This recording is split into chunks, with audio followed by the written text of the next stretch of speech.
Hi, my name is Conchetta DeLeo, and I live in Honolulu, Hawaii. This summer, I decided to make my last flight to Europe. So I splurged on a $7,000 first-class ticket so it would be my dream flight and my dream experience. Everything was going great, but when I flew from Milan to Atlanta, I could feel a pain in my leg. I went to the emergency room and they told me I had a blood clot. I informed Delta Airlines right away and told them I'd keep them informed as to how long I would have to stay in the hospital and then return home.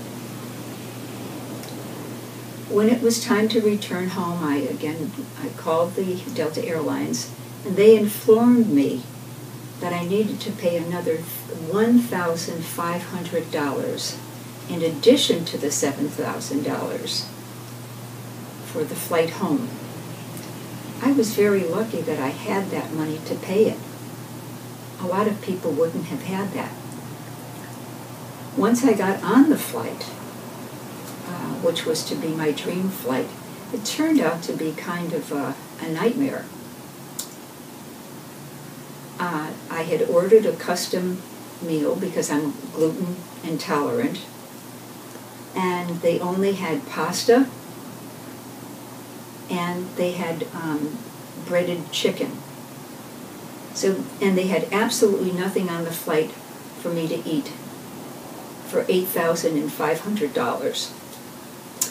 So what they gave me to eat was some chocolate, not very good chocolate, and some nuts.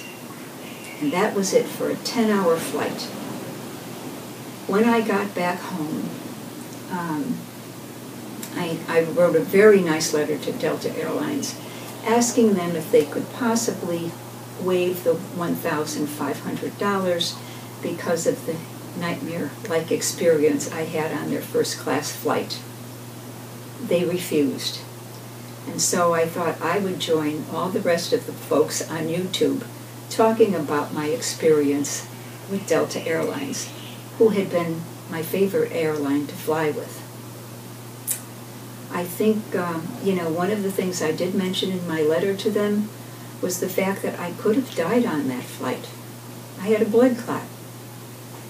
They would have had to land the plane if anything happened. I was being responsible by going to the hospital. I also told them that if anything had happened, particularly on the flight from California to Hawaii, there was no place to land, and it really could have been disastrous. But no matter what I said, I think corporate greed didn't hear anything, and this is the result that I wanted to share my experience with everyone. Thank you very much.